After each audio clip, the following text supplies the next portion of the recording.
ఉంది.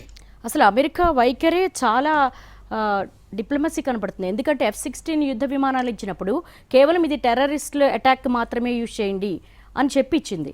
కానీ అది మన దేశం మీద, మన ఎయిర్ బేస్ల మీద యూజ్ చేసింది పాకిస్తాన్. ఇటు చైనా కూడా వాళ్ళ దేశంలో ప్రజలకి ఆకలిగా ఉంది, లేకపోతే వాళ్ళ నిత్యావసరాల కోసమో వాళ్ళ ఆర్థిక పరిస్థితి మెరుగుపరచుకోవడానికి ఎలాంటి ఫండ్స్ ఇవ్వలేదు. కానీ మన దేశం మీద యుద్ధానికి మాత్రం శతజ్ఞుని మిసైల్స్ ఇచ్చింది. ఎలా చూడాలి అసలు ఈ ద్వంద్వ వైఖరిని? అంటే ఇప్పుడు చైనా పాకిస్తాన్ ఎకనామిక్ కారిడార్ కూడా నిర్మిస్తున్నాడు. అంటే అక్కడ ఇన్ఫ్రాస్ట్రక్చర్ నిర్మాణం డబ్బులు ఇస్తున్నాడు. పాకిస్తాన్కు భారీగా అప్పులు చేస్తున్నాడు. ఇప్పుడు ఒక దేశంలో పేదరిక నిర్మూలన ఇంకో దేశం చేయదు, ఆ దేశం చేసుకోవాలి. సో అందువల్ల అమెరికా వాడైనా చైనా వాడైనా పాకిస్తాన్లో వెళ్ళి పేదరికాన్ని నిర్మూలించే పని చేయడు కదా. వాడేం చారిటీ దుకాణాలు తెరిచి పెట్టుకోలేదు కదా.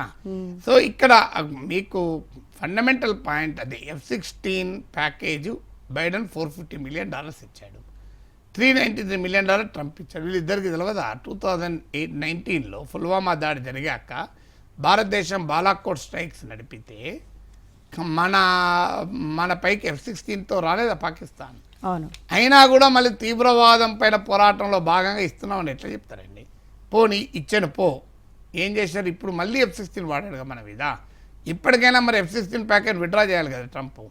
నేను F-16 ప్యాకేజ్ విడ్రా చేస్తున్నా, మీరు ఇట్లా మేము మీకు టెర్రరిజం పైన అటాక్గా పంపిస్తే మీరు ఈ పని చేస్తున్నారని. చెయ్యరు. ఎందుకు చేయరంట? F-16 అమ్మింది అమెరికా కదా. అమెరికా లాకిడ్ మార్టిన్ అమ్మింది. లాకిడ్ మార్టిన్ అనుకుంటాను అమెరికన్ మిలిటరీ కంపెనీ కదా అమ్మింది. మరి దాని స్పేర్ పార్ట్లు, రిపేర్లు, దాని మెయింటెనెన్స్కు మరి అమెరికా డబ్బు అప్పియకపోతే ఎవడిస్తాడు అప్పు? అదంతా ఎవరికి వస్తుంది? మళ్ళీ అమెరికాకే కదా. ఇప్పుడు ఆ F-16 $393 మిలియన్ ఎందుకు ఇచ్చారు పాకిస్తాన్కు? దేశ ప్రజలకు అన్నం పెట్టమని ఇవ్వలే కదా. F-16 మెయింటెనెన్స్కి ఇచ్చారు. ఆ మెయింటెనెన్స్ మళ్ళీ ఎవరికి ఇస్తారు? అమెరికన్ కంపెనీకే కదా. అందువల్ల వాడికి లాభం కదా. సో అందువల్ల వాడి బిజినెస్, అమెరికాకి అంతా బిజినెస్. ట్రంప్కు అది గ్రీన్లాండ్లో అయినా బిజినెస్సే, అది యుక్రెయిన్లో మినరల్ డీల్ అయిన బిజినెస్సే, గాజాలో రిసార్ట్ అయిన బిజినెస్సే కదా. అంటే ఉగ్రవాద అణిచివేతకు రెండు దేశాలు కఠినమైన వైఖరి తీసుకుంటేనే ఈ సమస్యకు పరిష్కారం లభిస్తుంది. కానీ ఆ దిశగా అడుగులు వేయడానికి కూడా పరిస్థితులు కనిపిస్తున్నాయి. సీజ్ ఫైర్ అంటారు, మళ్ళీ కాల్పులకు తెగబడుతున్నారు. ఓ పక్క అమెరికా అధ్యక్షుడు పెద్దన్న పాత్ర వహించారని బహిరంగంగా ట్రూత్లో పోస్ట్ చేస్తారు.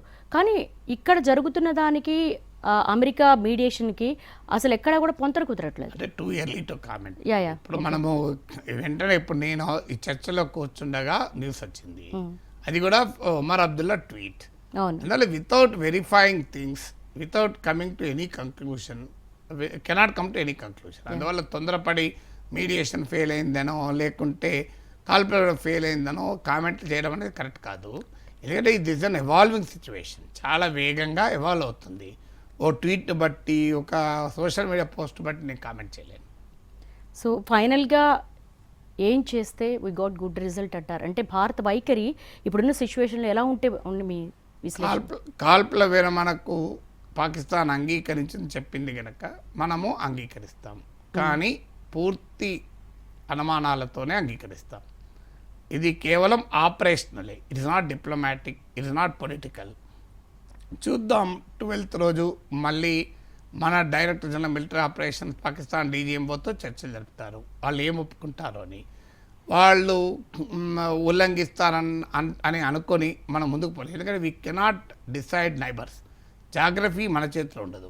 మనకు నచ్చినా నచ్చకపోయినా మన పక్కన పాకిస్తాన్ ఎయిడ్స్ వచ్చింది, దాన్ని ఎవడా ఆపగలుగుతాం, ఎట్లా మార్చగలుగుతాం?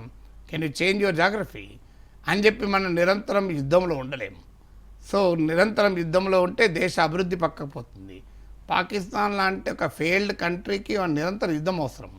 కానీ మన నిరంతర యుద్ధం అవసరం లేదు. మన అభివృద్ధి జరగాలి, మన ఒక రైజింగ్ పవర్, మన ఒక ఆర్టిఫిషియల్ ఇంటెలిజెన్స్లో మోడల్ క్రియేట్ చేయాలి, మనం ఒక ఎకనామిక్ పవర్ హౌస్ కావాలి, మనం ఒక యునైటెడ్ నేషన్లో పర్మనెంట్ మెంబర్షిప్ కావాలి, ప్రపంచంలో ఇన్నోవేషన్లో టాప్ ఉండాలి. ఇది మన లక్ష్యాలు. మన లక్ష్యాలు రోజు పాకిస్తాన్తో కొట్టుకొని చచ్చుకుంటా ఇక అక్కడికి వెళ్ళి కదలకుండా ఉండడం మన లక్ష్యం కాదు. Pakistan is obsessed with India, India is not obsessed with Pakistan. మనము మన ఫ్యూచర్ గురించి ఆలోచిస్తాం. పాకిస్తాన్తో కయ్యంలోనే జీవితం అంతా గడపాలని కోరుకోం కదా.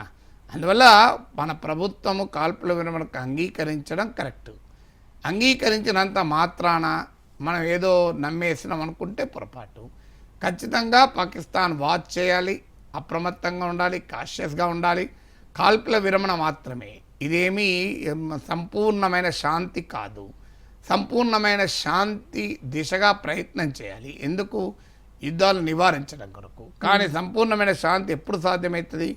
ఫండమెంటల్ ఇష్యూస్ పరిష్కారం కావాలి. అందులో మొదటిది ముఖ్యమైనది పాకిస్తాన్ తీవ్రవాదాన్ని ఊతమివ్వడం. ఆ దిశగా పాకిస్తాన్ పైన దౌత్యపరంగా, ఎకనామిక్గా, డిప్లొమాటిక్గా, పొలిటికల్గా, ఈవెన్ మిలిటరీగా అన్ని రకాల ప్రెషర్ కంటిన్యూ కావాలి. ఓకే.